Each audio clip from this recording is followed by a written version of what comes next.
Professors of Reddit, what were the worst papers that you had to grade? Writing professor here. I have a couple pretty good ones. Student 1, I had a student who was doing pretty poorly in my class. He just wasn't showing up and wasn't doing the work. I asked him to come to my office one day and told him that it wasn't mathematically possible to pass the class anymore. He said okay, but that he wanted to stay in the class so he'd be better next time around. I said that was fine, and he showed up for the next couple classes. For the final paper, I was having them analyze a pop culture text. Basically, they had to break down and explain a movie, an album, a TV show, or something like that. This student handed me an album review cut and pasted directly from Rolling Stone's website. Not a single word was even changed. So I asked him to come to my office again after class. I told him that not only did I find the original article that this was plagiarized from, but it also would have failed even if I hadn't, because it had nothing to do with the assignment. I told him that now his F was an XF, failure for academic dishonesty. He started crying and told me he was just trying to impress me. Student 2, one summer, I was teaching a bridge course that was for new college freshmen who the university had deemed at risk for failing out. Usually people who either just barely met the requirements for entry, were first generation students, or both. Most of the students were awesome. They really wanted to prove something, and were hard workers. One student was trying pretty hard, but she clearly just wasn't getting it. I kept working with her one-on-one outside of class, and had my tutoring her in the evenings.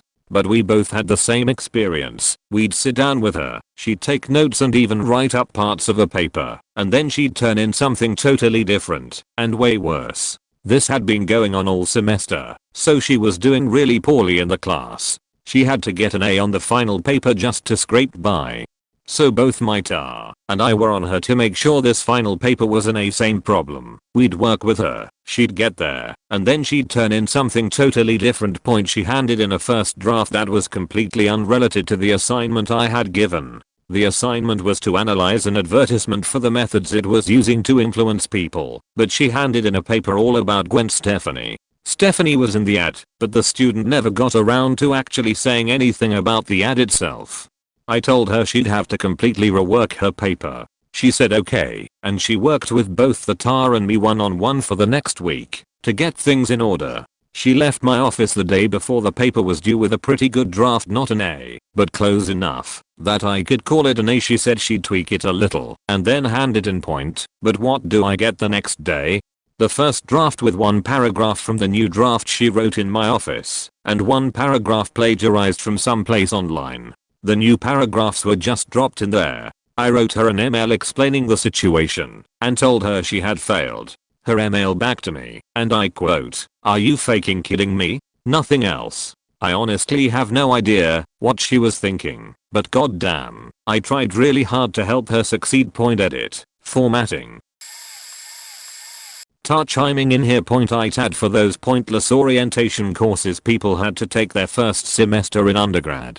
That class was set up to be an easy A, to give them confidence and introduce them to how things work at the college, grading, policy, and how to just survive undergrad. Students were given simple assignments like a 2-page autobiography and 1-page reflections on the topics we were discussing in class for their autobiography. I had one student give me something that was barely a half-page of incoherent rabble.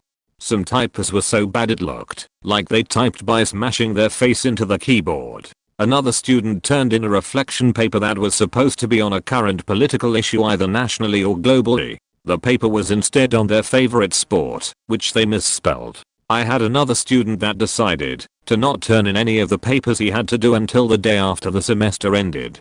I looked at only one of those papers. It looked like he threw words on the page an hour before he sent them to me. That paper along with the rest of them immediately went into the trash. The bright notice that I didn't have the student that tried to plagiarize their own autobiography. It's never a good idea to copy paste the opening paragraph of a professional athlete's Wikipedia page and act like it's your own life story. Edit for grammar and clarity. Since a few people are asking and commenting on the amount of work in this class, there wasn't that much. It met for 1 hour, once a week. There were 6 one-page reflections, the 2-page autobiography, an open note quiz on academic integrity, and a 10-minute group presentation they had over a month to prepare for. All papers were double-spaced too. That's about 250 to 300 words per page. Every assignment they had they got at least 2-week notice for and repeatedly reminded about. Yes, the class was, and still is, pretty pointless. There's usually a dumb theme. Most of us don't want to teach it either, and it's nearly impossible to fail. It's meant to be a quick introduction to how college teachers grade and teach, and what students are expected to do. This happened while I was in grad school studying architecture. I was there to sit on a panel and review some of the undergraduate students' work. The way architecture works is that there are very few exams or papers, and instead they are graded, based on one very large project, that the students pin up on a wall at the end of the year. They give a presentation, and defend their work, while the panel gives criticism points. So myself, and the rest of the panel, were reviewing the undergrad projects. When we got to this one particular student, there was barely any work put up on his wall, only a few badly done paintings and a few plans that were completely incoherent. My general rule for crits is to be as gentle and nice as possible when it comes to giving negative feedback. However, I could not think of a way to say anything nice. Luckily I didn't have to speak up. A professor on the panel just sighed loudly and said to the student, "Take this off the wall. It doesn't deserve to be up here. Your work is a disgrace and you will never be an architect." He failed the student right then and there, in front of everyone, and made the student take his work off of the wall and out of the gallery. Architecture school is a lot of work. The students drive themselves mad with the amount of time and research they do when preparing a project. The lack of effort put forth by that particular student was embarrassing, and was frankly an insult to his peers. He thought that his work was passable, and it was definitely not. TLDR. Student presented terrible incoherent work at final review for architecture. His professor failed him and made him take his work off the wall in front of his whole class and told him he would never be an architect. I teach a course on law, society, and technology to software engineers. Students are assigned an essay where they have to write about how new technology has interacted with law or society, with the idea being to try to take a technology and think about how the specific technical details have had an impact in a balanced way. I'll let students choose topics, and as a result I get some really interesting ones, like talking about how social media led to the Arab Spring, but also eventually proved inadequate to support it because of the relative lack of security on those platforms, or how peer-to-peer technology has affected copyright law.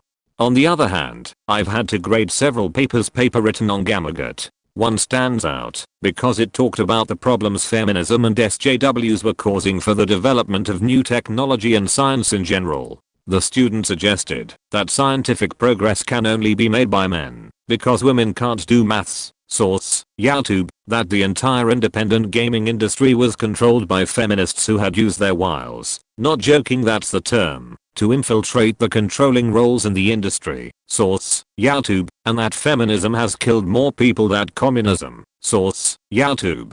In fact, all the sources were YouTube. I try to forget all the worst papers, but a few really mind-boggling cases of plagiarism have stuck in my memory. A few years ago I held a master's class for foreign exchange students, many of them from South Asia. They all had top scores on their TOEFL tests, but they could not complete a sentence in English, and they could not utter a word in response to even the simplest of questions.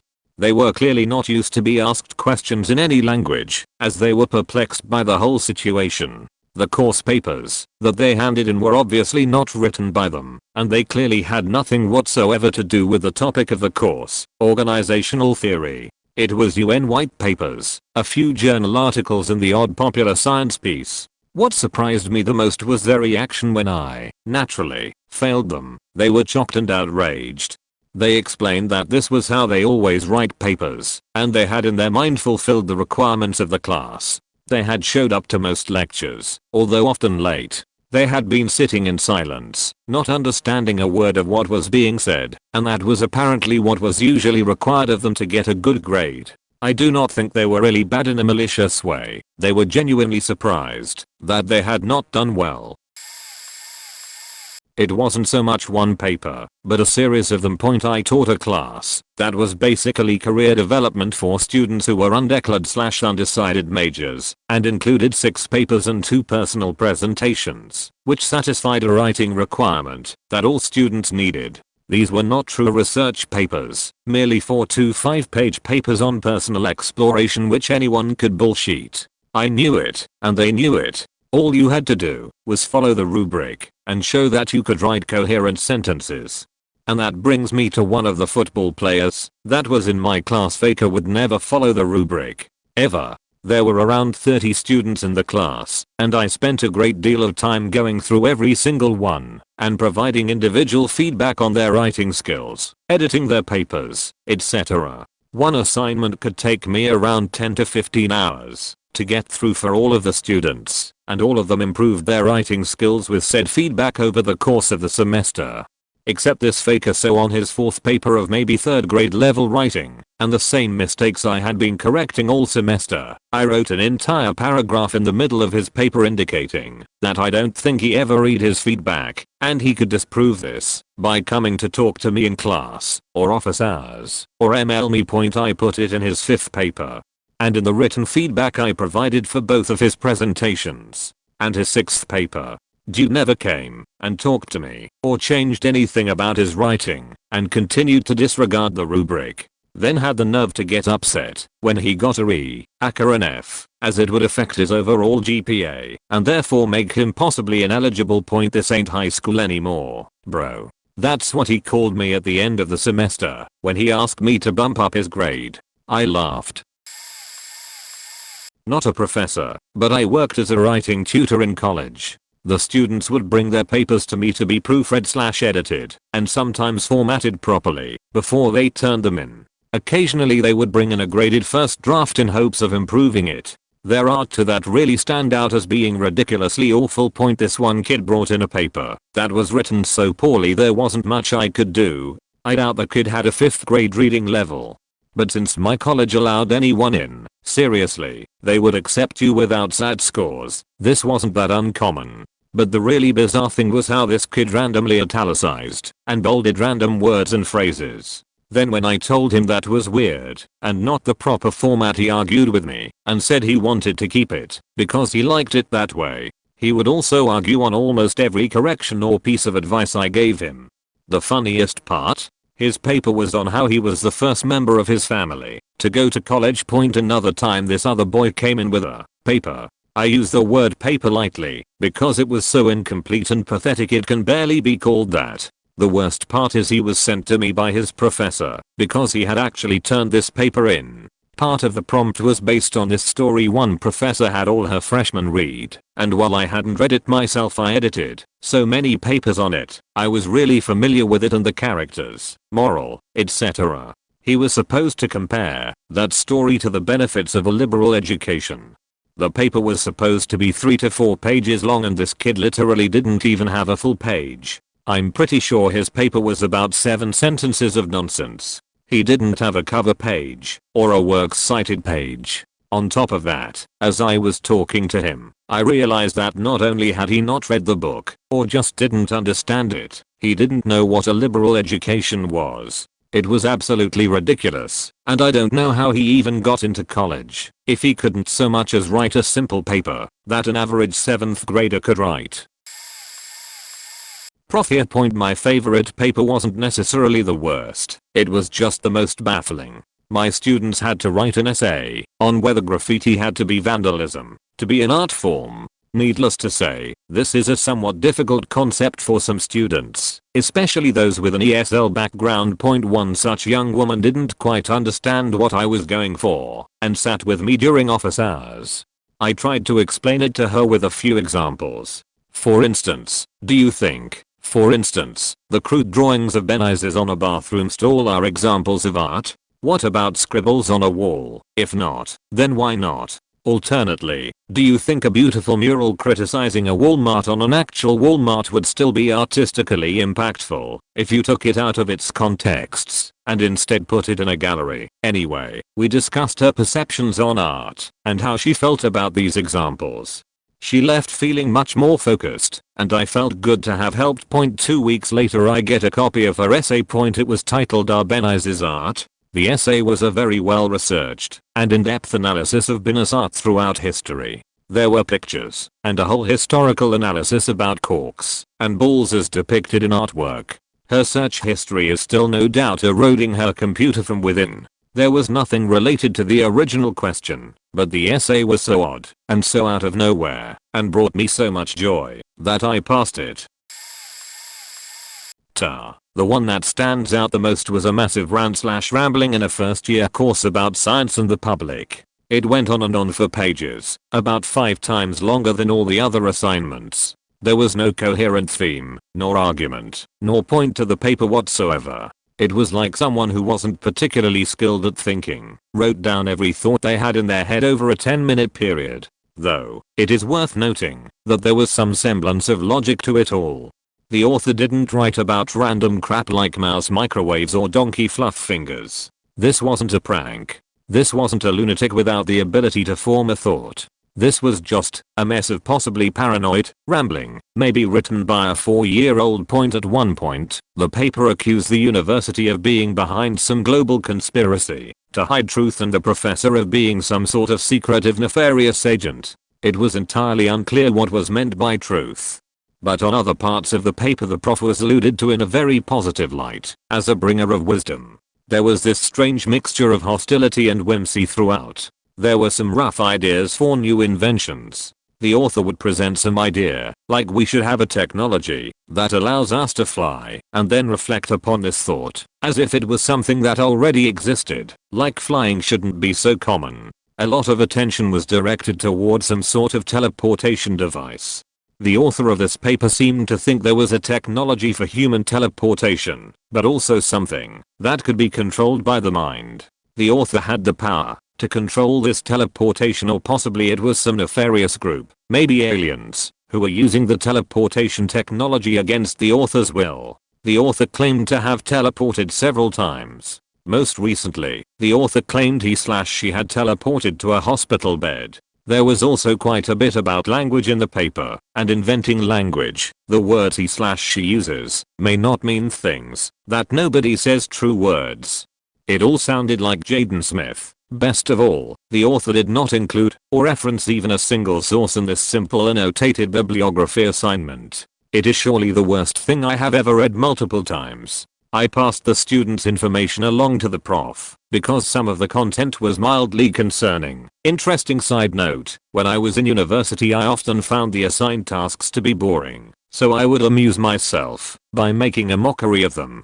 This led to some hilariously stupid papers and arguments. In our early Christian history course we were assigned a project in which we would watch a movie portraying Jesus and then relate how that movie deviated from the Gospels or something. Anyway, I found this work to be so menial and stupid that I decided to argue that Jesus Christ Superstar was an exactly historically accurate portrayal of events, and that the historical Jesus could rock the sheet and that 1st century Judea was a musical. I once wrote paper on the plausibility of genetically engineering human woman with multiple breasts for the purpose of wet nursing. I examined the optimum number of breasts to maximize suckling babies without diminishing milk production. I once wrote a paper on the plausibility of shrinking children a la Honey I Shrunk the Kids, as this could be an effective means of running a daycare or reducing food costs on struggling families. For a year, seriously, I had movie quotes in almost all of my papers. I had a bet with my housemates that I couldn't include movie quotes in my papers. So, of course, the movie quotes they wanted me to include became more and more outrageous over time. So randomly in a lot of papers you will find some famous line that make absolutely no sense in the paper. I'll be back or Lieutenant Dan. Ice cream. Not even remotely a professor, and not entirely related to the question.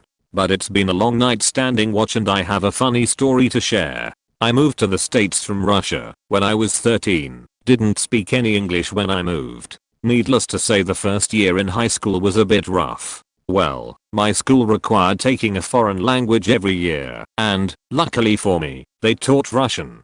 So, my freshman year I was in the advanced junior class. All I did was basically help the teacher grade papers and such. There are endless examples of funny shit I had to figure out in their essays. The first one was a basic paper requiring to describe your hobbies. And it's actually a bit difficult to explain. This kid basically wrote I love to clock dinner man boxes. At first I was clueless. But then slowly pieced it together. Just a lazy way to use an English to Russian dictionary. A watch that you wear on your wrist and watch as in watch a movie are two different, unrelated words in Russian. And the word for clock and watch is the same. Dinnerman. Seems like he looked up super, but skipped a bit to far to supper. So, Superman. Boxes? Took me a second. But carton is in Russian, a box. So, once again he didn't quite reach cartoons, and was satisfied with cartons. Anyways, reading all this back sounds underwhelming now. I'm just gonna go watch some Superman cartoons edit. Words. I was a tar in college, and while none of the assignments I had to grade were particularly egregious, there was one story that one of my tar friends told me that really stuck out. He was a tar for a large lecture course that served as an introduction to engineering. Useful if you knew you wanted to engineer, but not what kind, or if you were looking for engineering organizations to join. They were a big intro class, so they used automatic cheating detection software. Everyone's papers would come back as a few % plagiarized, which is normal. Things like attributed quotes or restating the prompt would set off the system and quickly be dismissed by the grader. The real issue would be if your paper is like 95% plagiarized, or in this guy's case a perfect 0% plagiarized. That's basically impossible to do, except with an empty document. But this guy had submitted something. The grader opened the document and found that it was full of typed paragraphs that were on topic. He went to select some text to check it and found that it wouldn't select. The student had copied a large section of work off of a website and pasted into Word. Then they had taken a screenshot and pasted that into another document that they submitted. It was especially bad because this was a paper on ethics. They didn't pass.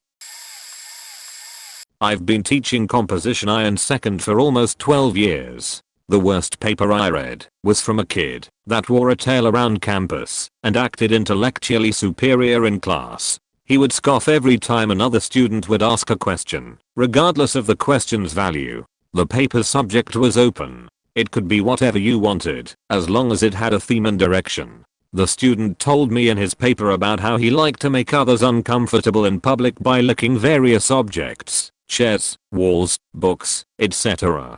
He protested when I failed the paper. He complained to the dean of our department. I had to go see her, and after I told her what was going on, she gave me a hand job, and I came on her legs while she sucked on a dildo she keeps in the second drawer of her desk. That student really thought he was something. Perhaps he was compensating for insecurity, but there are certainly better ways than trying to be a smartass in the final paper of composition class. He passed with a B overall. Not a professor, but worked in a writing workshop in university, where we would critique each other's work in class. I had this same old lady named Joy, the kind of overweight 60-year-old ball of fury who wears cat sweaters, sweatpants, and a fanny pack daily in my workshop. And Joy, bless her aged and dying heart, wrote a play about Johannes Kepler. For those who don't know, as I once did not, Kepler was a German math guy / astronomer in the 17th century who talked about planetary movement a lot. Don't get me wrong, he's a cool guy and did lots for astronomy, but his life doesn't exactly have the narrative excitement to carry a 60-page play. I grade Joy pretty low because the play hits me in the perfect sweet spot of wanting to fall asleep or bash my head against the wall. Whatever, I somehow survive and move on. Next year she's in my class again, Lord help me. Fine, I'll put up with her aging madness, but what I don't expect is that Joy for whatever reason writes the faking sequel. Kepler Part 2, Electric Boogaloo. I bomb it again, and pray to God that my classmates' thoughts are in line with mine with time, and that Joy will learn from the experience and broaden her literary horizons. Third and final year, and surprise surprise there's faking Joy with her god damn fanny pack, and surprise surprise I get mother faking Kepler. Third, Revenge of the Sith. At this point I've realized I don't understand what appeals to playwrights, but apparently 3-hour trilogies about German mathematicians/astronomers is a good place to start. I had a first year theology course as a theology grad student. The prof had vision problems, so over the course of the year I got to mark 4 classes worth of midterm and final papers. One of the pre-approved topics was the plagues of Egypt, and how the narrative showed Moses/God establishing dominance over the various major gods of the Egyptian pantheon. Not a really solid interpretation, but it gave the kids something to go with, I guess.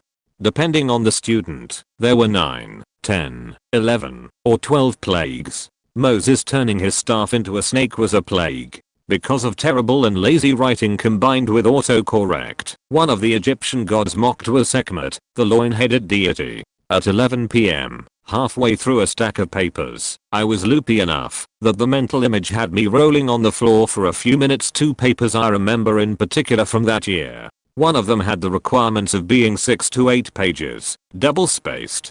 It was 2 pages of single-line block text. Nary a carriage return to be had. It was also a rambling stream of consciousness rant about how God was a God of justice, proven by how he took Israel to the mattress. This phrase was one of the 3 footnoted passages in the paper. The student cited The Godfather. The other, and most memorable, paper took the option to write on angels and demons. The point of the assignment was to clear up students' misconceptions about what accepted Protestant theology on spiritual beings was. The student did not clear up their misconceptions. Their primary source was Frank Peretti, a fictional author of some note whose fevered novels about the apocalypse and the spiritual warfare therein have plagued Christian and even secular bookstores for decades. The final few paragraphs of this paper included a personal anecdote in which the student assured the reader that demons were definitely real and active. In fact, they had turned off the student's computer and messed with their fonts in an attempt to hamper the student's studies. In fact, the phone was ringing as they were typing the last sentence, proof of further demonic attempts to distract them from schoolwork. Sadly, I had no power to send students to the counseling department.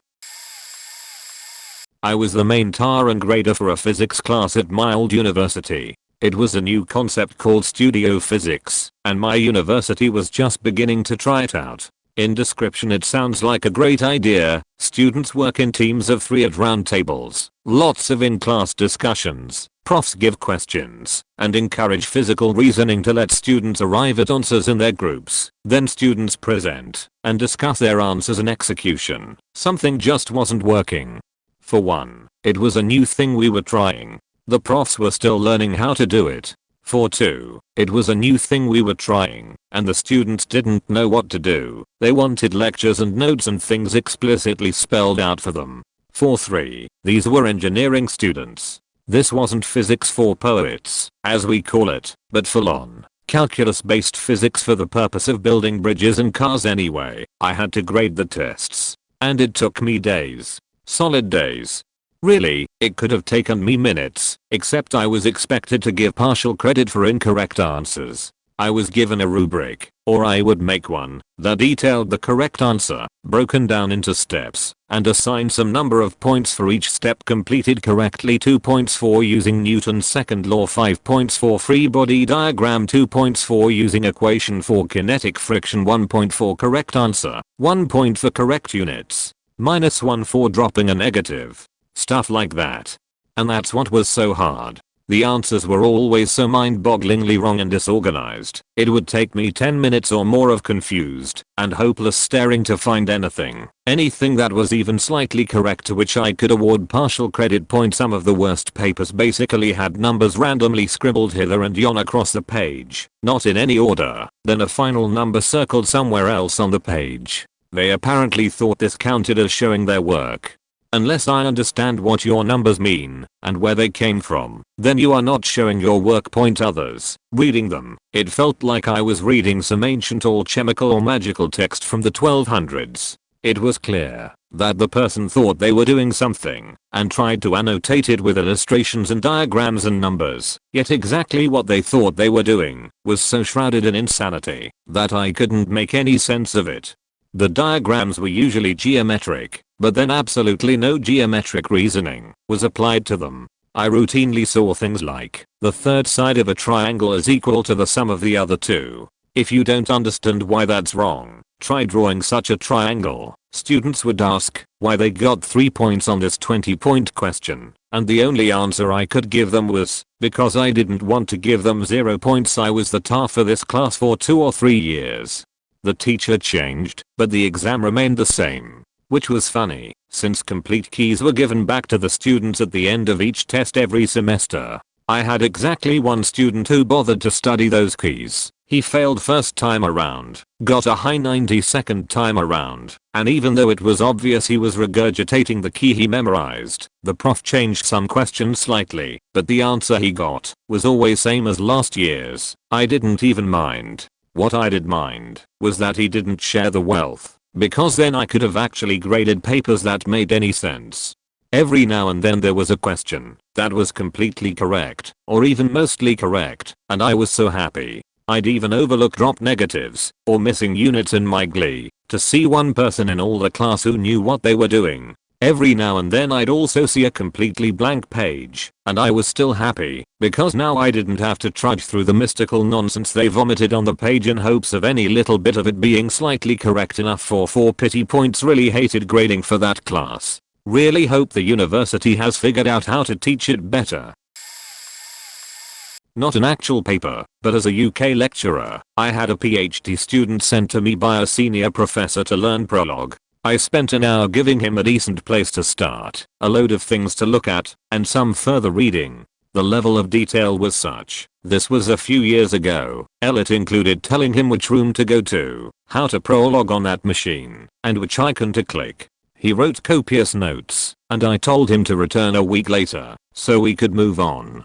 He returned a week later, with the following question: what's an icon? We gave up soon after that point. The same student once phoned me up to tell me that he wanted to buy my car. My car was not for sale, which I told him. He assured me it was, and that he had driven it at the weekend. I assured him he had the wrong spud father, but he then insisted on telling me how he had met my wife. I was single, kids, and child free, and wanted the car. The only way I could convince him he had the wrong spud father was by putting him on hold and calling a few other similarly named spud fathers to find which one was selling their car. I assigned an essay for the final where students could choose from 3 different prompts. They had to read one of 3 essays from our text and then respond to a prompt using that essay and some of their own research to support their argument point. A student started out fine enough. The prompts allowed the students to relate something from their personal life to an academic argument. The prompt was something like, what role has gender played in your life, and how does that relate to its role in society? A student wrote about the way his father modeled gender for him. I read the first page, and it was fine in terms of grammar and clarity, but he hadn't supported his argument with anything yet. I turned the page, and instead of continuing the paper he just wrote a poem about his father, and how much he loved his father. It wasn't even a well-written poem. Basically he just wrote, I love you dad, I faking love you over and over again, sometimes in lowercase, sometimes all caps.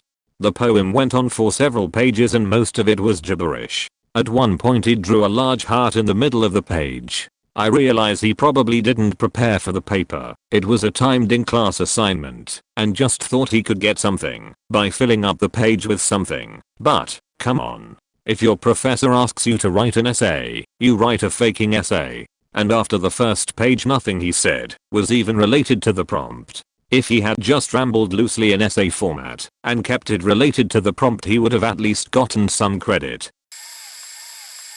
Taught writing and research skills at a community college. Despite being terribly underpaid, not their fault, state law, it was a really wonderful experience with lots of lovely students, faculty, and staff who genuinely wanted to be there and tried to make every day worthwhile. Point that being said, I definitely got several plagiarized assignments. It's my absolute least favorite thing in the world to see that sort of thing. I'd always much rather get a crappy paper that is original work than even a good paper that was plagiarized. And trust me, the plagiarized papers weren't good. The first response was always that it wasn't plagiarized and that I somehow was deciding that entirely based on safe assign returning a percentage match that I'd arbitrarily decided was too high. Of course, I checked every single instance of safe assign finding matches on every single assignment, and probably 99% of them were just very basic, isolated phrases or things like works cited pages, which should look exactly the same across papers, if they're using the same sources. But when something was plagiarized, it was really obvious, like big chunks of paragraphs just sorta pasted in and stitched together with no concern over whether or not the material was relevant or connected.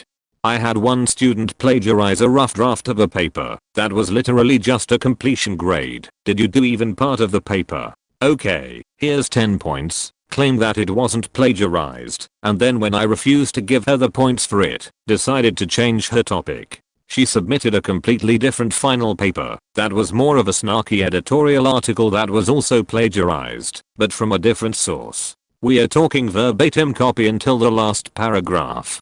She claimed that she had written it the day before, and I asked her how it was then that it had shown up on a blog when I googled it. I told that if it was her blog, then she wouldn't get a 0, but she would get marked down for using something that she'd written outside the class, and she had no response to that. It corks because she was a very smart and talented student. She just did not try at all and left all her assignments until the last minute such that she felt the only way she could complete them was to copy them from elsewhere.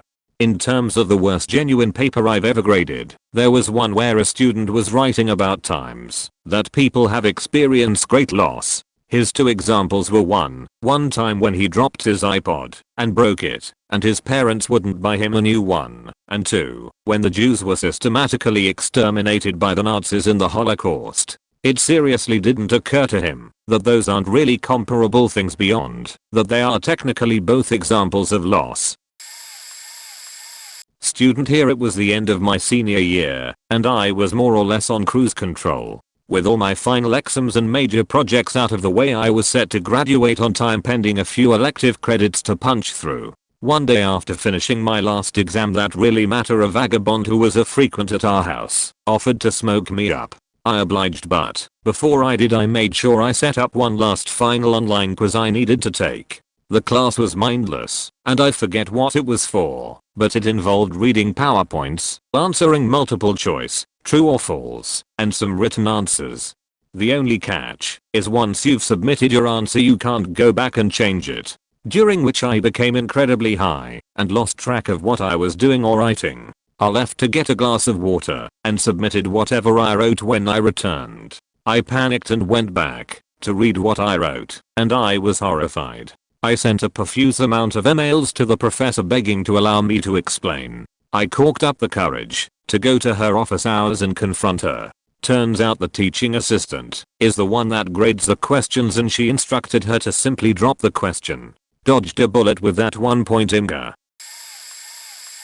I teach a freshman chemical course and frequently refer to my students as entering 13th grade when they first get to me. The way I see it, most of my job is to break them of the stupid high school habits that will destroy them in college or grad school. It constantly amazes me how many people turn in the same type of verbose bullshit that they might write for a high school English class. You can't bullshit your way through a conceptual question about thermodynamics. Writing more words isn't going to help. If you don't know the answer, just write what you do know and move on. But what's even worse is the students who try to bullshit answers involving calculations and numbers. I once had a pair of students who would submit homeworks that had the correct answers, but the methods for arriving at those correct answers involved picking random numbers out of thin air and blindly deriving and adding in random units until they got the right answer. It was obvious that they were just copying the answers from a solution manual and then trying to bullshit the question. I was always torn between feeling mildly insulted and feeling sympathetic when a student turns something in like that. On the one hand, I know what it's like to flounder on an answer. On the other hand, come on, do you think I don't grade this stuff? Also, if any of my students are reading this, label your goddamn graphs and put units on the axis. Seriously, that's like the most important thing in chemistry, that and the ideal gas law. Teaching music fortunately means I don't have many papers to grade. There are always awful tests where some students, let's be honest, it's always my tubers, need help figuring out which finger combinations they need for even the very first note. But those aren't funny stories. This comes from my time as a tutor. This was a college math course designed for people who operate water treatment plants. The test, fractions, as in 75% as 3/4 elementary school sheet. And yet, 50% of the class was failing. That's one half, just in case any of those students are reading. Kevin was one such student. The students had been informed for weeks that there would be no calculators on the test, and they received a reminder as the test was being passed out. Kevin spent 3 hours on the test. It was only a 2-hour class. Kevin, 3/2 is 150%, just in case you're reading. When he turned in his test, when I said, "Fuck, Kevin, it's 11 p.m. I want to go home today," I discovered that he had only attempted one lone question, and even that was wrong. No, Kevin, 1/5 is not 15%, it's 20%. The cherry on the cake was the note Kevin wrote on the top of his paper. "My calculator died." Yes, he actually wrote the smiley face. No, it did not earn him a pity point. He got a spectacular 0%. He could not have done worse if he actively tried to fail.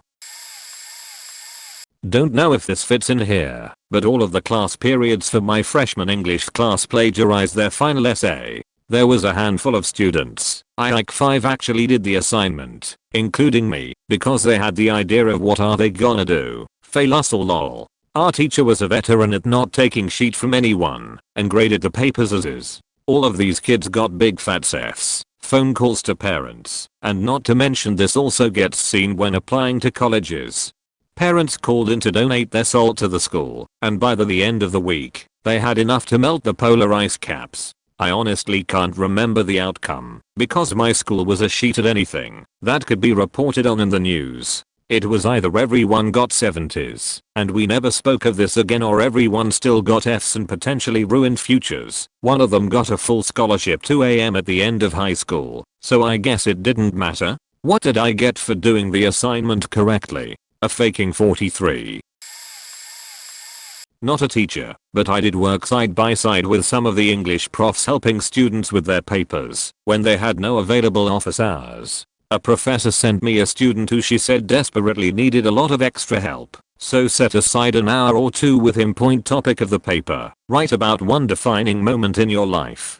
Some one thing that shaped who you are today. 3 to 4 pages maximum. Intro to English type college class appointment day. Kid comes in and sits down and is super awkward.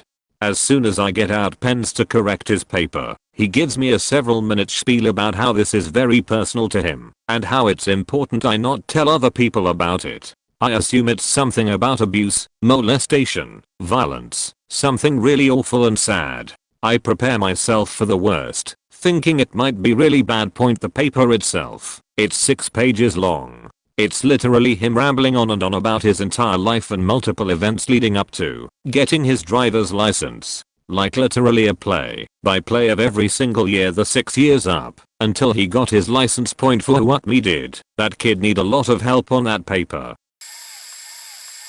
Professor here. The worst composition that made me chuckle was an essay question on an exam asking students to discuss factors associated with political cleavages in India. The student's response was simply, "You said cleavage." I really hated to deduct the points on that one point. The worst that made me shake my head was a 10-page term paper on a fairly open topic. One student handed in a paper that was about 4 pages in length, with huge margins and just 2 sources in the bibliography, one of them a textbook for the course. It didn't read at all like this student's previous work, especially since I kept coming across edit near the beginnings of paragraphs. This student had taken the time, or used software, to change verb tenses and plurality, substitute synonyms for common words, and rearrange paragraphs to try to avoid plagiarism software detection, but left the Wikipedia edit links in. When I called him into my office, the student claimed that as a non-native speaker of English he didn't understand the difference between paraphrasing and plagiarism. I reported it to the Academic Integrity Board, who gave him the benefit of the doubt and ruled that he should have an opportunity to rewrite the paper and turn it in before the end of the grading period for a reduced grade. Never mind the fact that, even if it weren't plagiarized, the Wikipedia article he submitted for the assignment would have earned very close to 0 points. He did turn in a paper by the new deadline that passed the plagiarism detection software and wasn't Googleable, but was suspiciously eloquently written in spite of being rather inadequate in its discussion of the material. I was forced to give this paper a grade, which was in the F range, but still enough points to earn him a barely passing course grade. I still resent how the review board handled it. This student's dishonesty earned him several extra days to write the paper compared to honest peers, allowed him to eke out a barely passing course grade, and set him free to, no doubt, continue a more sophisticated approach to plagiarism in future courses. Needless to say, my standard course policies have been updated to include more explicit and severe consequences for plagiarism and more info about how to be academically honest. And thankfully I've also moved to a university that is frankly less desperate for international tuition dollars and seems to take academic integrity more seriously. Student here. I had a course called User Interface Design in college that I was excited to attend. The teacher was famous for not handing back papers, so you never knew what your grade was till the end of the course. Turns out he had a lack of professionalism too, and on the third class said, "Fuck it, Google it, user interfaces are all the same, let's learn Python instead." This was 2001, so Python was a bigger deal apparently. I was pretty upset. The course being delivered was not the course advertised. However, my uber geek peers were thrilled to no end about Python, and if I reported him, I'd make a lot of enemies. I already wasn't very popular, so I gave up. They ended up creating a minimalist thermostat or something.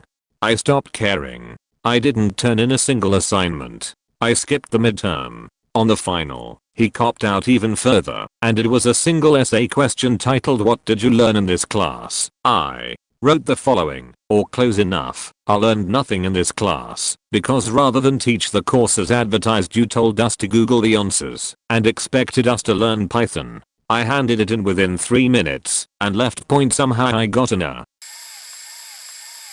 For CS here. We didn't have essays, but I was grading for a class in MASM for third year students. MASM, for those who don't know what it is really the lowest level of code humans write. It's difficult to understand compared to modern languages, but gives you full control of the hardware. One of the students was very clearly barking up the wrong tree for major choice. He was famous for plagiarizing his homework with random code from Stack Overflow, but the professors never cared. This kid was dumb as a dork knob. I'm sure he was only at the university because his parents told him he had to go. When it came time for the final project, a topic chosen by the students, the professor split grading duties between the two of us. I got this kid's project. He said he made Space Invaders, which is a pretty ambitious project for assembly language. His code did not compile. If you're wondering why, it's because he hadn't written a single line of MASM. He had used C++, Java, Python, PHP, HTML, and XML in the same code files. He would add a comment in his code describing what the code was doing, and the best one I found was one above XML, saying it was responsible for handling pixel collision detection. It made absolutely no sense at all. On top of that, literally every snippet of code I searched for came from Stack Overflow. He didn't even change any variable names. The professor was nice to a fault, but when I brought it to her attention, she failed him in the class, turned him in for plagiarism, and he was promptly kicked out of the school. I can flip this around in 2 different examples. Essentially my worst experience is writing papers. I absolutely do not remember what the book was. I think I was in middle or high school, American grades 7 to 12, and I got the book report back from grading. Right off the bat I notice that the first paragraph is heavily marked, wherein I wrote a synopsis of the story. It is marked as plagiarized. I complain to the teacher and receive an incredulous response to the effect of, "Are you kidding? This is on the back of the book." I looked at the back, and while it wasn't 100% word for word, I did basically rephrase the synopsis on the back of the book. Whoops, catcher in the rye, senior year of high school. I did not like this book, and since the teacher didn't necessarily say that our position of the book had to be negative or positive, they did give us specific criteria to write about, and it was evident throughout our reading that they were a fan of the book, or selling a regardless. I despised reading it, So I wrote my essay as a critique of how the writing, in my opinion, had not stood the test of time, the writing was too wandering, etc. I either received a D or F on the paper. Because of the critical nature of the writing, there were other critiques of the essay on the paper, but it was evident that it was mostly due to the negative position I had, with the threat of not graduating above me. I was forced to rewire the paper on the last day of school, broke down in tears, because it made me miserable trying to change my position of the book, and ended up in a shouting match with administrators that the position and ultimately the content of the paper was objective and should be graded as such. Administration basically forced the teacher to give me the minimum grade to pass the class. Full disclosure, I never had a great time in English class. Specifically with literature, I just couldn't really get into some books. Somewhat off topic, but interesting, I think. As an undergrad in an art class, I kept getting mediocre grades on papers that I thought were pretty good. I asked around and everyone seemed to be getting a C+ to B+ with no one either excelling or failing. Point I knew that the professor had hit our teacher's assistant, a grad student, grading the papers toward the end of one of my papers in the middle of a paragraph. I included text like this: "I'm so convinced that you're not actually reading this that I want you to give me an F on this paper. If I get any grade other than a failure on this paper, I'm delivering it to the head of the department." I got a B instead of embarrassing the professor, who I liked, by taking it to the department head. I took it directly to her, and she was mortified.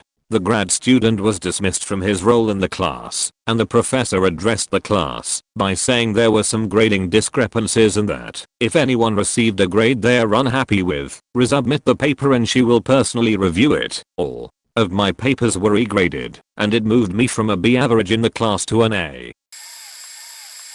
Was at R in grad school, geophysics, and had a structural geology lab that my ex had taught the previous year, so I had his notes. The labs were structured so that you could change a variable and have an entirely different outcome expected.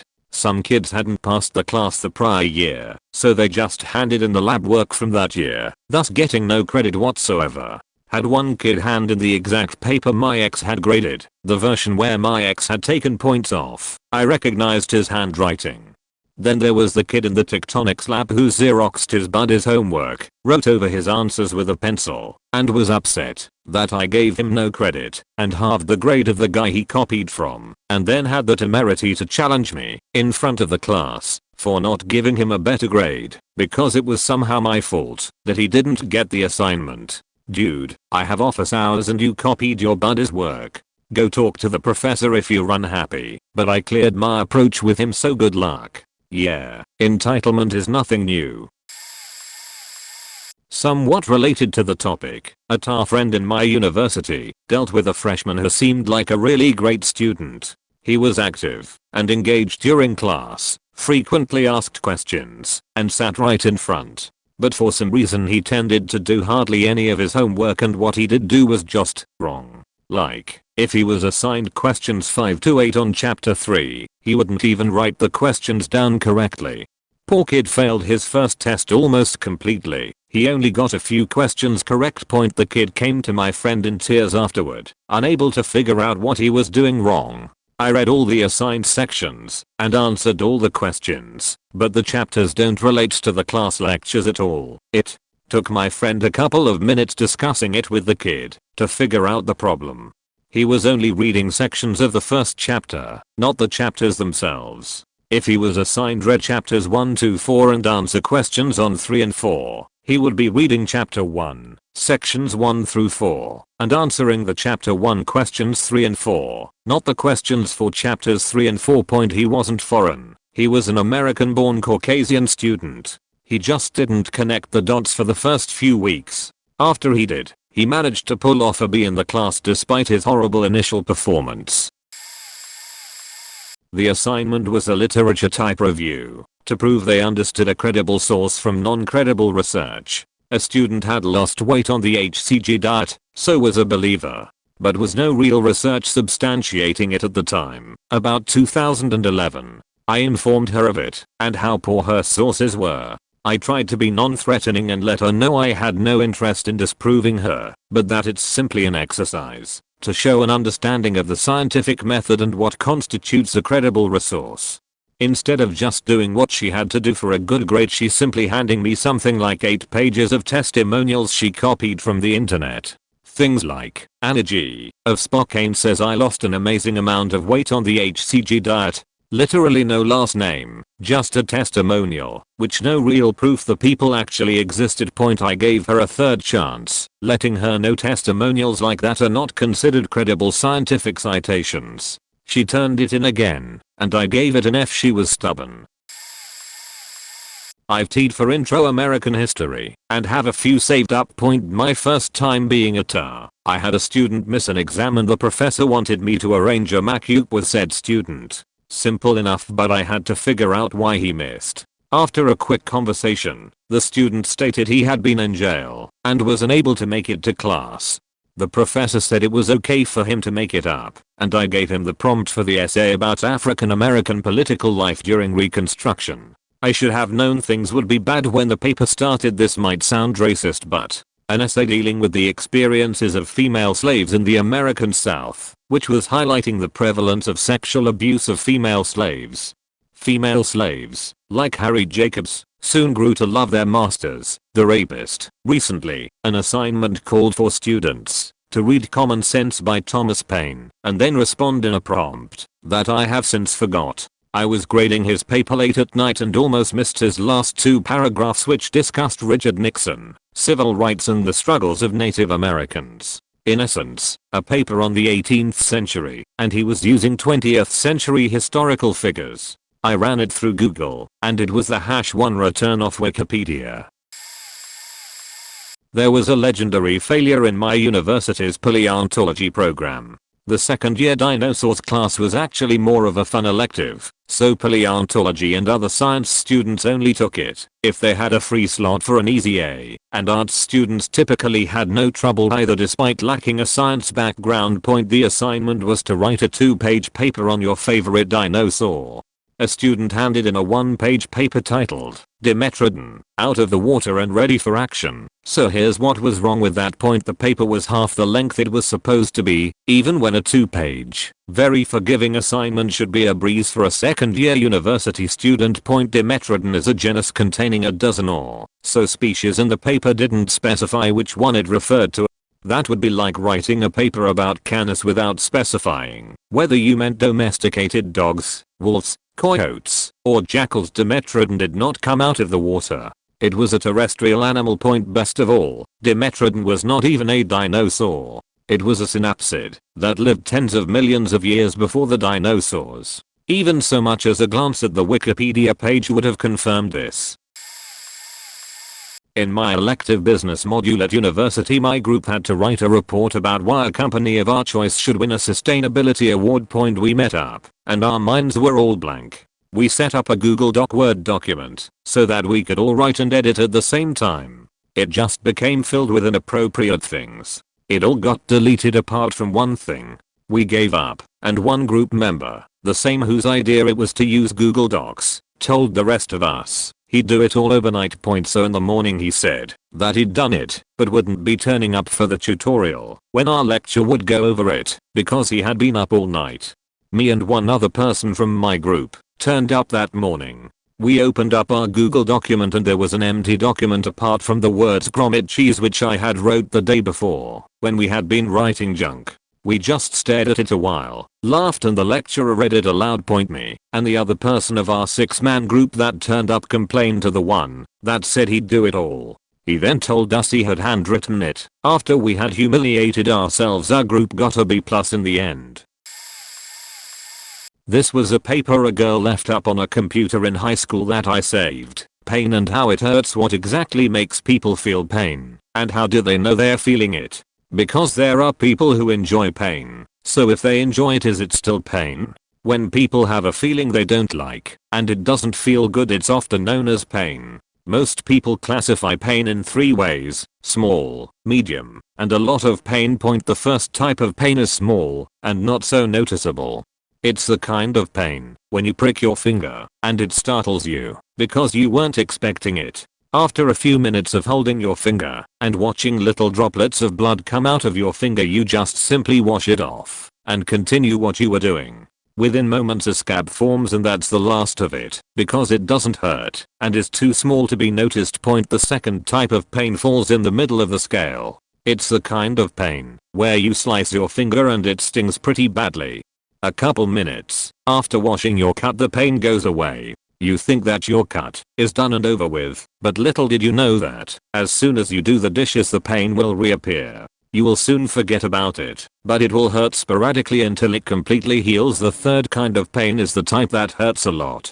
It is the pain when you break your finger. It hurts really badly when it happens. When this happens, you may find yourself screaming a few words you didn't even know you knew.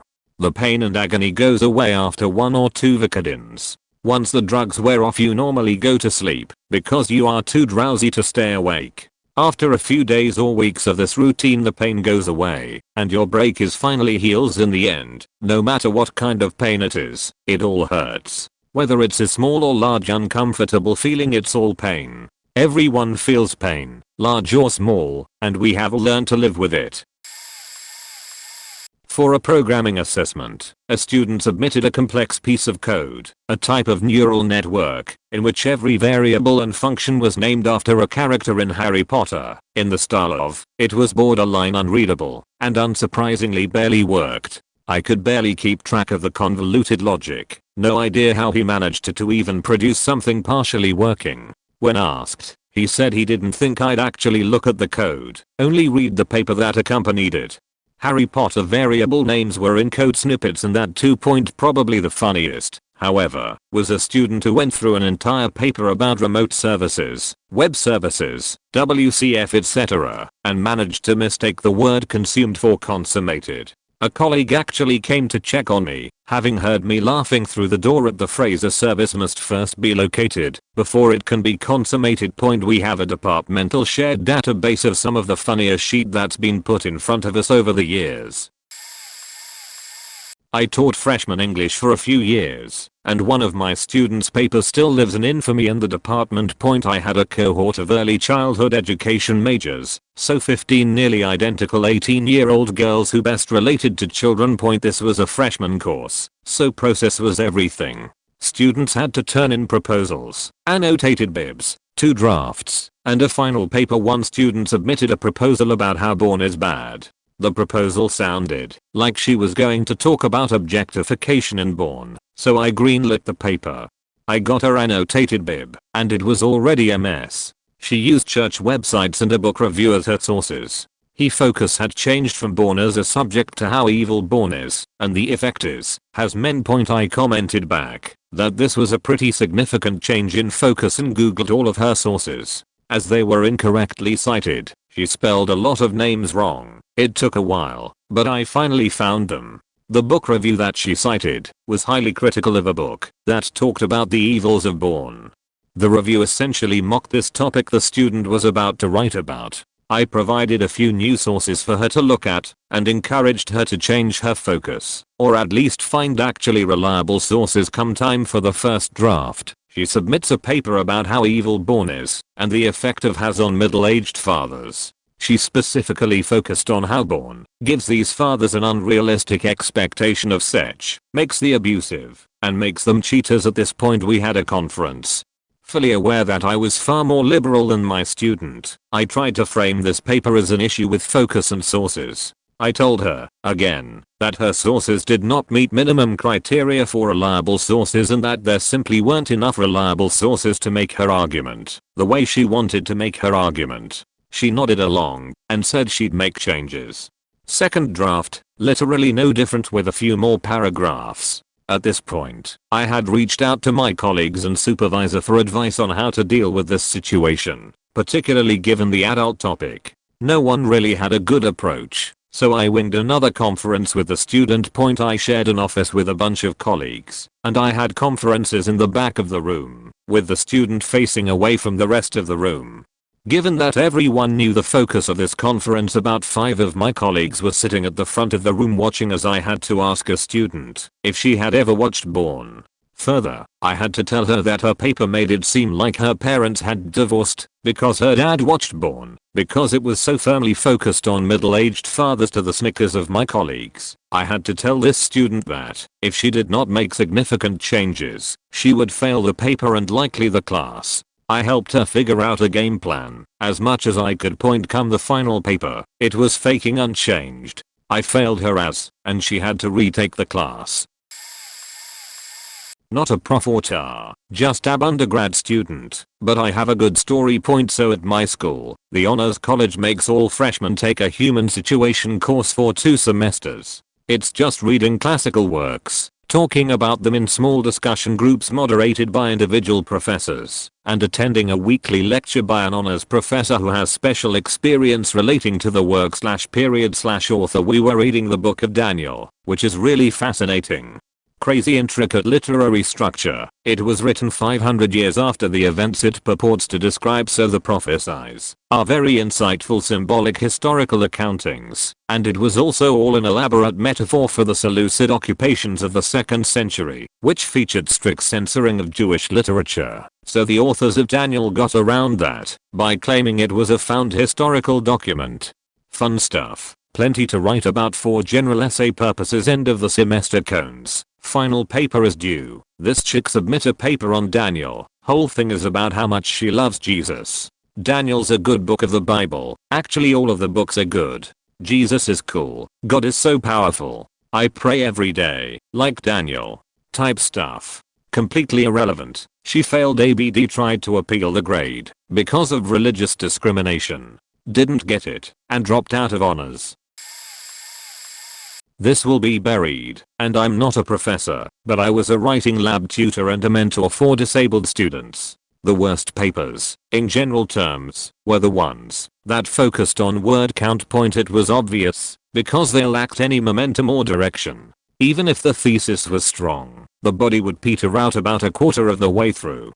Then it was just redundant paragraphs of the same information rephrased several times, and many times without the benefit of rephrasing. It was hell to read, and hell to explain why it was not college level writing point. The worst, however, was from a student who I mentored. She would hand me 1 page of free association, and expect me to turn it into a college essay. Of course, she was expected to do the work point. It would take me days of pestering to get this initial draft, and then she would stop returning my calls. I would ask her when the due date was, and offer times to meet regularly until the day it was due. She would then meet with me once, spend the entire time arguing why it was an acceptable draft, and ask me to edit it for her. She was a senior. This went on the whole semester. She would refuse to work with me. I would edit for spelling and punctuation, and then just give her back the 1 page of nonsense to hand in. She graduated with her class too. I teach adult students, and they must pass an English class before getting into my program classes, so you would accept semi-decent writing skills, but every year there is at least 1 paper that is difficult to get through / grade. 1 year a student turned in a paper, printed in color, with all content copied and spliced. Not a single sentence was an original thought, from Wikipedia and other online non-peer-reviewed sources, and all the links were printed in blue. Usually it is formatting and grammar issues. Like this year a student used the word testes instead of tests, so throughout her paper a certain disease can be detected with diagnostic tests such as blood and stool tests. Good for a chuckle, but sad you cannot read your own paper before turning it in. Unless it was to test me to see if I read the entire paper. I'm one of those teachers that reads all papers, no matter how difficult it is to get through them.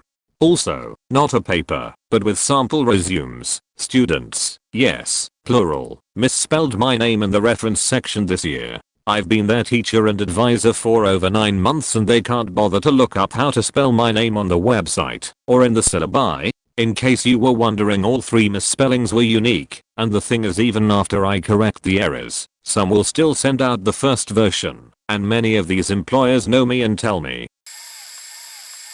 Bota here. It's hard to believe sometimes that some of your students are adults. I'm not sure how some of these people function in real life. Sometimes student #1. Older, male, late 40s. We had about 10 labs, I guess. He missed a lot of labs, I'd say at least half, but I like to cut my students a break when I can. I told him that if he could go through the lab book, read the labs, and complete the missing 5 labs, I'd just go ahead and give him credit for the missing labs. He went through and completed the ones he attended. When I asked him if they looked familiar, because he had already completed those, all I got was a blank stare. Student 2. Very easy homework that involved cutting out the human chromosomes and arranging them by size. That was just one part of the project. You would not believe how many students handed in chromosomes all kinds of out of order. Literally, arranged by size. Like, just by looking at it. I can't point at it. Forgot one that was gold. We were doing a DNA fingerprinting project. One group handed in a scenario for their project that included a girl hooking up at a party and she wasn't sure who her baby daddy was. The scenario was fine, but I told them to cut down on the slang and pretend that their tar was 90. I did tar for one semester in college because the professor asked me after I completed the course in spring. It was a writing intensive 300 level course that counted for a CS credits. It was honestly the biggest BS class I had ever taken. We went in, and he talked about technology and ethics. There was one group presentation and 2 essays, one of which I accidentally handed in late and the professor said, "Oh, no problem at all. Just send it now." And still got an A. The topic for the first essay was 6 pages, and about some recent technology that had come out in the past year, and its effect on society. A lot of people actually put some effort into this, and wrote about some unique stuff, but the one that stood out was about a game, which the professor was W/E on, because I remember glancing down, and seeing that the font changed, after about 2 pages and there being the manuscript word highlight. It was honestly one of the saddest things to see in a class where the teacher honestly didn't care about grades and you just needed to reach the page limit to get an A on the assignment. I saw my worst while teaching modern African history. Students didn't do any reading, barely came to class, and wrote a paper on the prompt at the time of independence. Was the effect of colonialism an app positive or negative for group of case regions and social classes? Instead of writing in a nuanced and critical manner about variations as most students did, they instead spouted off a version of the curse of Ham and the Hamitic hypothesis, the idea that all civilization came from elsewhere via an ancient race of Caucasoids called Hamites, and also that black people all came from Ham and were cursed by God, which are different and technically not compatible. This was deployed to defend colonialism morally and effectively argue for racial inferiority, both points that weren't even relevant to the topic. The only citation was the Bible. I was aghast and reported the case to the department for advice as I was only a 1-year replacement at the time at a rich kid's small liberal arts college, but they basically threw up their hands. Fortunately, by ignoring the assigned reading and failing to address the points in the question, it was an easy one to fail on simple merits, and the student failed the course quite readily. I wanted to write excoriating comments, but held myself back to dealing with substance and method. I came to find later that this was the student's way of trying to set up a grievance on the basis of religious persecution, to browbeat faculty into a passing grade through provocation. They'd done it successfully before, because they knew the college would do nothing, and their fellow students would never find out, unless the faculty member wanted to face action under FERPA. It's easily the worst, in intent and substance, that I ever graded. But as far as I know, the failing grade stood. Edit. Fixed some wording, broke up paragraph, blah blah. Actual professor here. Several years ago I was a grad student and would literally teach anything for money, so I was teaching introduction to computing classes at a business college. We had a writing across the curriculum initiative, so students had to write a 2-page paper as part of the course. One student pulled the topic burning a video from Windows Movie Maker to DVD. At the time, years ago, remember, there was not a direct route in the software. To do this it was a giant pain in the butt, so he had to do some research about how to do it and write out directions and tips for classmates. He turned in a paper that just did not make sense. It was not about the topic he was assigned to write about. He searched for movie making and found a rubric from another university for an actual film editing project and threw words from it into his paper haphazardly. He referred to Windows throughout the paper as fast widows. Every sentence read something like music is another way of bring entertainment to your viewing purpose. In many opinion the music brings the drama and the love in a curtain scene when talking about adding audio to your video, which again wasn't the damn topic point. It turns out he was struggling with addiction, and we helped him get into rehab, and he returned, and was a much better student. He was a native speaker. Just to be clear however, that will hopefully forever be the worst paper I ever received, though I got one that was really close this summer term, sigh. Writing this as a horrible little brother which now regrets his deeds. Several years ago around in 1989 I came home from school and my Amiga 500 was turned on. On it was a long text written. Obviously some kind of schoolwork. Someone had written. Point on the keyboard to the Amiga was a written note saying, "Dear little brother, I wrote my nursing school assignment on your computer. Hope it was okay. I don't know how to save this text or print it. Can you please print and save this before you turn off the computer? Hugs and kisses big sister." I turned off the computer and said no to myself. This would probably have been forgotten, and I would probably laugh about it with my sister over a glass of wine now. But she died in a car accident 2 years after this. She eventually became a nurse, went for a around the world trip, but died in a car accident on her way to the airport at New Year's Day. So I pulled out this note by chance a couple of years ago and read through it, realized I never had the chance to ask for forgiveness for my deed, and cried like a baby. And matter of fact writing this isn't done either without shedding some tears. TLDR. So sometimes the reason to why a paper isn't turned in could be a horrible selfish little brother. I teach college freshmen, adjunct, at an art school, and I ask students to write a short 1-2 PG paper on a digital artist of their choice. It's school policy that students have to write something for all their classes. One paper is always about a traditional artist instead of a digital 1.1 paper. A different paper is always suspiciously perfect, but passes inspection. 80% of the papers neglect to mention what tools the artist uses, or what they even like about the artist, or just flat out ignore one of the questions. They also usually ignore the MLA format that I assigned. 5% are fine. Minor errors or grammar problems. Probably put images in the text though. Need to learn how to articulate. 10% are barely readable. Like I can see that they picked an artist, but I can glean no information from their paper, except maybe the artist's name. Also they attach huge images or no images at all. No sources, no nothing. Another 5% just don't even turn it in at all, because it's only worth 5% of their final grade. Usually they fail. I was also cursed with peer reviewing some students' final thesis papers my final year of school. After 4 years, some of them had still learned nothing, and were trying to bullshit their way through a 15-20 page paper about what their work was about. We had written 4 papers to supplement our final thesis previously, and these people had just literally copied and pasted them together, so it was an incoherent mess. I couldn't tell what any of their work was about, or anything about them, except how poor of a writer they were after 4 years of college and a 6-month writing workshop designed specifically to write this paper. I taught a writing class at a culinary arts school. It was a weed out class. If you can write a standard 5-paragraph essay about the most simple subjects once a week, you will pass. Many first-year culinary students think that they have signed up for a few years of home economics. This is sadly far from the truth. The school I taught at is quite rigorous and demanding, and with limited lab space there is only room for those who are serious about excelling.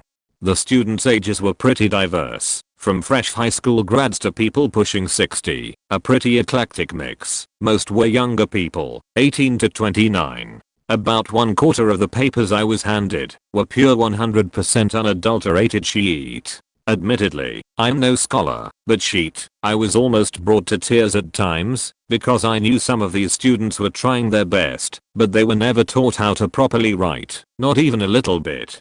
I have seen emoticons on final drafts, lols, profanity, not relative to the paper's subject matter, grammatical errors that could shift the gravitational pulls, spelling what the fuck is spelling. My favorites were the students that couldn't speak using proper English, speech barely comprehensible to someone who was not from their neighborhood, turning in perfect papers that were clearly written with perfect grammar. Papers that I had seen 7 faking times. Some people don't understand how to properly recycle. I once assigned a paper where my students were supposed to pick a position on an important topic and then write an essay to a politician to argue their case. Most of my students turned in the standard smoking in public places is bad type of essay, which was what I expected. There were 2 essays turned in that were not quite in line with the rest of the class.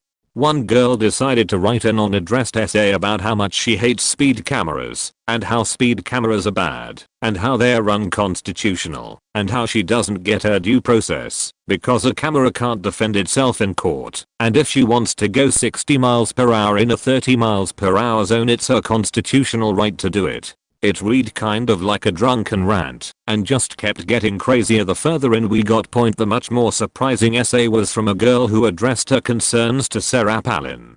She was advocating for teenage pregnancy. It was obviously a very important issue to her, and she felt that Sarah Palin was the best person to write to because Sarah Palin had had a teenage pregnancy and she would understand, because being teenage pregnant while she ran for the presidency of the United States gave her the perfect perspective. Yeah. This was in a college level class specifically geared towards people who wanted to be K-12 teachers.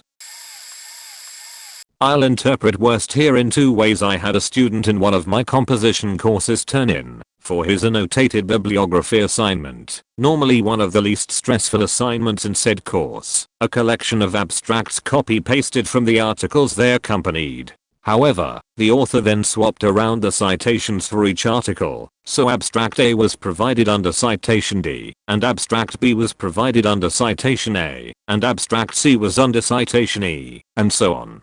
The author cried in my office when I told him he failed the assignment. Naturally, he had no explanation for what he turned in. Every now and then, I teach summer sections of composition, and usually the second half of a course sequence. These can be hard, because they are condensed into much shorter periods of time than are really useful, for instance, 4 weeks instead of 15, and they are generally populated by either 1. Incoming students who want to try and get the composition requirement taken care of before the full semester begins, or 2. Students who failed composition in a previous semester and are trying to graduate on time.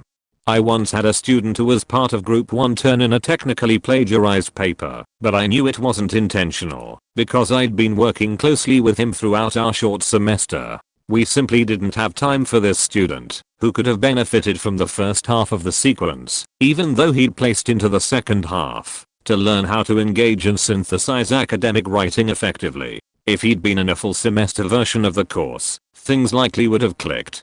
But I was obligated to report his plagiarism to the Office of Student Conduct/Integrity, although I was able to include a note that I felt this was unintentional, rather than malicious, activity. What made this even worse was that the student was a student athlete, but because this was the summer before his first real semester he had not yet been set up with a tutor/liaison to help him navigate the realities of college level education, and it was also clear that he hadn't gotten much useful research writing related instruction at the high school level.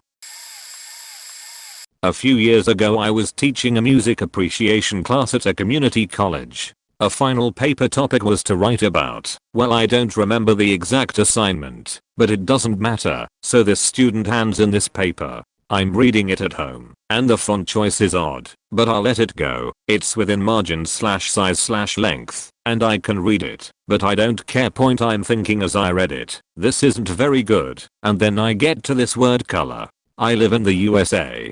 This is not how we spell this word here. The student is American. So yeah, I find a few other times where an OU word is used, so I decide to Google a sentence from the paper 100% word for word lifted off of a web page dedicated to the topic. Not proofread at all, the font wasn't changed. Just copy from the website, paste into manuscript word, add title page, print. Facipum. I failed him, and told him why, and said he was lucky I didn't bring it up with the dean or academic affairs, or whatever. I know this happens all the time, but this was my first year teaching and it always stuck out to me. Not a prof or a tar, but I was taking a first year class on technical communications in engineering. We all had to do a presentation on any topic in engineering or architecture. So this guy gets up to do his presentation, looks at me, and says don't take this offensively CFM11, and introduces his topic. I didn't quite understand why he told me not to take it offensively at this point. His topic is women in engineering. So whatever, how bad can this be? We are post-secondary students. This should be okay. He begins by saying that women in engineering bring a new creativity to projects because women are inherently more creative. And okay, whatever, I guess that could be a valid point. But from there it just goes right downhill. His next points are that it's good to have women in the office because they make the best coffee. However, they are distracting to the men in the office. His presentation came with pictures of women wearing slutty construction outfits too. My teacher lets him do his whole presentation without stopping him, but when he is done she just gets up and leaves the room without saying anything. At this point my jaw is just on the ground and I can't believe what I just witnessed. Our teacher and a couple of us students ended up filing a complaint against him. And he got kicked out for a semester and sent back to his home country, but then was back a couple months later, and I constantly had to see him around campus. I don't think he ever realized what he did was wrong. It was quite awkward. Side note, there were only 2 women in our class plus the teacher, and I still don't know why he only told me specifically to not be offended. My students were supposed to write a research paper about the information systems where they work. They were provided with an outline to follow, and each week they would submit a rough draft of a part of the paper. I would provide feedback on each section, with the idea of helping them get a better grade on the end product. One student was trying to become a YouTube star in his field, and decided to write about YouTube, which was acceptable. Except he wrote about himself, and how he was going to become a YouTube star. He wrote about his brand, and how other YouTube stars use their brands, and so on. In this research paper, he also included a lengthy discussion on his feelings about YouTube. In many sections, he cited interviews with himself, and cited some of the assignments he had turned in during the course. Another student, for the same assignment, included phrases like I don't know much about it, but if I hear anything, I'll let you know. And I try to stay off of the computers at work, but they say there's a lot of stuff on there. This was for an MBA program. I've been teaching research design in psychology for the last 5 to 6 years. There are a ton of students who just don't get that when I say a minimum length I really mean it, and will turn in a background review of some topic for their hypothesis that's a page long and contains no citations, which is the reason I have minimum length now. The 2 papers that stand out, a student turns in a paper that is cobbled together from 3 to 4 other papers and is just mass copy/pasted. Had to bust them for plagiarism. They admitted to it, and doing it in other classes that semester. They almost didn't graduate because they pulled the same stunt again in another professor's class by plagiarizing their graduate/PhD major professor's work that they had supplied to the student in the first place. I had a student write a paper on why mixed gender classrooms, rather than all girls/all boys, was worse on educational outcomes, citing repeatedly this one article to support their points. I had to go read the article because that flew in the face of most research, only to find out the entire article offered the arguments against mixed classrooms at the beginning of each section and the counter-arguments and research refuting single-set classes at the bottom. The student only read the first paragraph of each section. The worst was my first semester teaching, where I had a student write on a complex biological topic with their 3 citations being a Cleanse the Body Cleanse the Mind author who had an epiphany in the woods, some other mass-marketed clinical psychologist's book, and Power Words by Tony Robbins. I actually didn't know how to respond to it, and found enough required suitable citations for the student doing a Wikipedia search for something I didn't understand from their paper. Not a prof, but a student here, which has had, close to finishing my Master of Science, to do a lot of group work as computer scientists are supposed to work in groups. So I had to take some voluntary classes as they are required. Reasonable.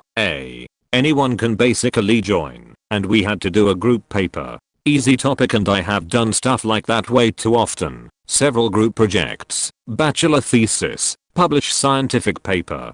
The group, however, consisted of 3 freshmen, or whatever it's called in America, and Master of Science student like me, and me. We exchanged contact details and set up the first date. One freshwoman actually, didn't come and never responded to any messages or whatsoever. Next 4 dates she attended a single time and then didn't say a word, but basically just stared at her smartphone. Anyway, as I was pretty experienced in such projects, I basically lead the group and assign tasks.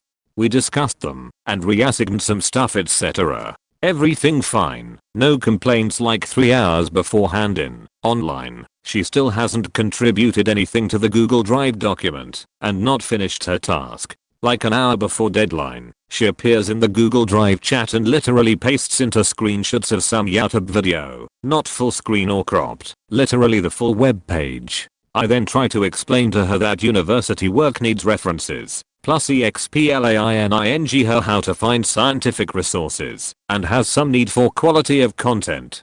She starts caps lock, chatting the shit out of me, accusing me of leading the group like Hitler, that I'm not the one to decide what is proper content. Citation etc. Point leaves the chat. Point I deleted the screenshots and put in some proper content. Like 2 hours of work. Not more. Point I, for some reason, left her name as author and didn't complain to the tutor. Group got a B on the paper. She obviously still didn't pass the score as her exam had something like 5%. Fun fact, the other 2 freshmen messaged me after passing the course, thanking me for leading the group and organizing everything, as they've never done such a paper before and felt helpless in the beginning. Confession time. In HS we had to do a research paper for English as juniors, grade 11. It had to be on something from the 1970s, so I did mine on the Vietnam War. I found a really good website that had a ton of info from start to finish on it and was just the right length. I think it had to be at least 10 pages, so I took that verbatim and then spent a couple class periods, we got all semester to do this, changing all the wording, essentially dumbing it down and removing commas or any punctuation mark I knew I wouldn't have used. We were supposed to do research and turn in 100 note cards on how we made the paper along with sources, so I just went through the stuff I copied and made the note cards from it, then completely made up sources. All in all, I spent maybe a week on something that was supposed to take all semester, and I got an A. The kicker, there was a girl who actually wrote hers, but just misunderstood some of the requirements. I think she was short on note cards or something, and she got a D. I still laugh about that. Student teacher here. I taught an intro class in the steam plant at our school.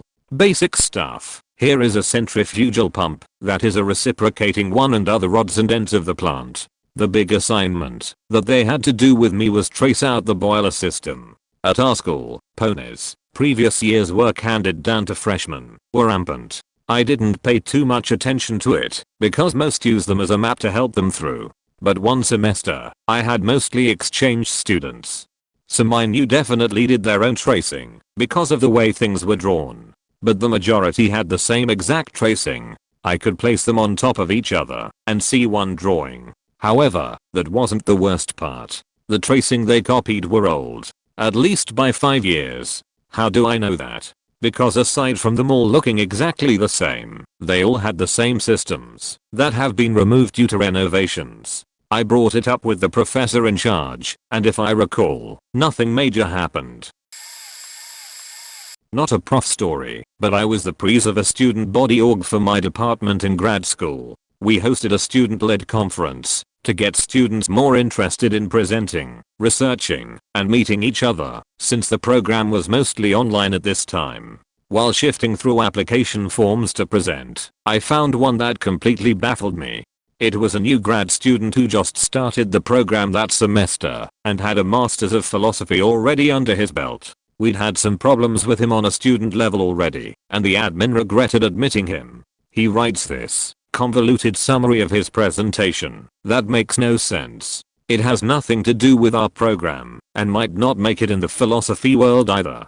I sent to another board member, and she also has no idea what he's trying to say. After repeated attempts of contacting him for clarity, He ignores us, and we don't allow him to present. After I graduated, someone made the mistake of allowing him to present at the conference. We gave people 10 to 15 minutes tops, and from what I heard, he went nearly an hour and someone almost dragged him off stage while still talking.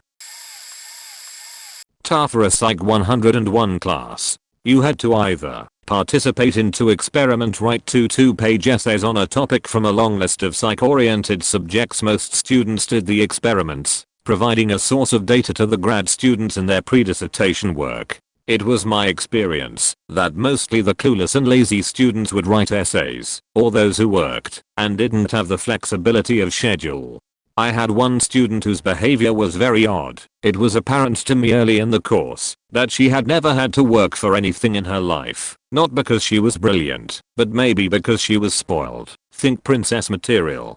She asks me on the last day before papers are due what happens if you don't do them. You fail the class. She asks, can I just not write the papers? I haven't had time. I tell her yes, you have to write the papers, and they need to be turned in by noon tomorrow. She huffs off, seemingly put out by my insistence that she complete her work. The next day she turns in the essays in 16-point font with the text starting 1/4 the way down the page, and, ready, the faking fax machine metadata printed on the top of the pages. Yeah, she got an F and those papers were turned in. The worst paper I graded was from an ARAP student in first year composition. I've seen several partially and wholly plagiarized papers in my time. And then there are students who just aren't prepared for college writing, sometimes because their homes don't privilege or focus on print literacy. Sometimes it's cultural differences in language use. Sometimes they can write a good narrative, but don't understand the conventions of academic genres. This A student had impeccable grammar, punctuation, organization, and transitions, and this student felt confident it was an A paper. What they didn't have was the ability to respond to the assignment and reach beyond the formulaic 5-paragraph essay that uses a thesis statement simply taken from the sources they agreed with before starting the assignment. I haven't read the other comments here, but I'm hoping there's no shaming happening. Student writers are students, and even the 1s that appear to be strong writers may not yet be strong thinkers. That's what college is for. I'm not a professor, but I was a grader for a professor in graduate school. Yes, the professor did not grade his class's papers. I did. The final paper was a product design and proposal. Groups of 3 graduate students worked on this paper to turn in as part of their final grades. Most were of professional quality, neatly formatted, and read pretty well, even if their products were pure BS. I should probably point out the papers were submitted electronically, and the same program was used to grade it. It also gave percentage of originality. Low percentage meant high percentage of originality. Anything above 25% meant some parts were common or perhaps it was slightly copied. I had to grade 12 of these papers and most were pretty good and some were pretty bad. I get to the 8th and right off the bat, I notice a spelling mistake. It happens, no big deal. Introduction is incoherent, almost, and has multiple types of formats and font sizes. Not to mention every other sentence has either a grammar or spelling mistake. I started taking points off in the rubric. At the end of the paper, the rubric read 4 PTS out of possible 50 PTS. These are graduate students, 2 of whom had 8 to 10 years experienced professionals in the industry. They had 4 weeks to work on it, and they submitted garbage 3 days before the final paper was due. I teach various liberal sciences courses, mostly in anthro, psych, and communication. They are liberal sciences because we are, generally speaking, a tech school. I was teaching an anthropology course and going through a section on incest, how it is necessary in some endogenous societies, and only up until recently has it been frowned upon, etc. Read up on the subject, rather than the cultural bad-dogging, and stating that you're going to grow an extra toe or something. Educate yourselves in a hoe. Incest has been used in recent years to dissuade the transmission of AIDS. The idea is that many people know who has it in their family and who doesn't. This is information that can be generally trusted, and so it has been encouraged to look within your extended families for partners. Without social/ethical weight, this has been a remarkable success in limiting the spread of AIDS in rural communities with limited access to healthcare. One of my students wrote an actual full-length essay on how incest created AIDS. What? No.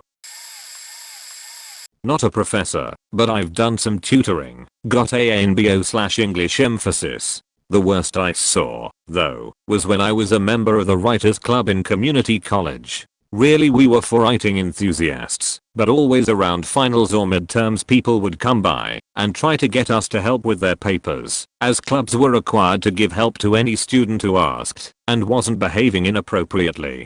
Those who weren't ESL were always the most cliched, and this is incredibly judgmental but true, douchey sports enthusiasts, girls with bleached hair and Uggs. The college had a free writing help center, but I think they felt embarrassed to go there, like it was for people who cared too much about their grades, so they'd come to us to try and get their work done. The papers were faking incomprehensible. It was like reading stuff from r/subreddit simulator, I'm not even joking.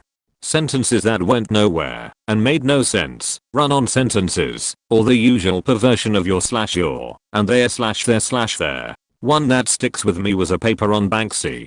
The girl was clearly American English as her first language, but apparently had never heard of pronouns before. A sentence that sticks with me is, Banksy is a graffiti from UK. Banksy's art has politic, so people in England don't like Banksy. I thought she was pulling a fast one, but she honestly seemed to need the help. I suggested replacing some of the uses of the name Banksy with he or the artist, and she was surprised and thankful. Like many people who came to us, she was part of Running Start, which is a program in my area, which is supposed to allow you to earn high school and college credits at the same time, ostensibly to start college early. But only tuition is paid, no books or other fees, so it most often ends up being used as a way for rich people whose kids have failed classes to start college on time. It's pretty bad, because they are often totally unprepared to behave maturely in class or do college level work. Worst exam ever. This was especially true of my entrance examination to Harrow. The headmaster, Dr. Weldon, however, took a broad-minded view of my Latin prose. He showed discernment in judging my general ability. This was the more remarkable, because I was found unable to answer a single question in the Latin paper. I wrote my name at the top of the page. I wrote down the number of the question I. After much reflection I put a bracket round it, thus I. But thereafter I could not think of anything connected with it that was either relevant or true. Incidentally, there arrived from nowhere in particular a blot and several smudges. I gazed for 2 whole hours at this sad spectacle, and then merciful ushers collected my piece of foolscap with all the others and carried it up to the headmaster's table. It was from these slender indications of scholarship that Dr. Weldon drew the conclusion that I was worthy to pass into Harrow. It is very much to his credit. It showed that he was a man capable of looking beneath the surface of things, a man not dependent upon paper manifestations. I have always had the greatest regard for him.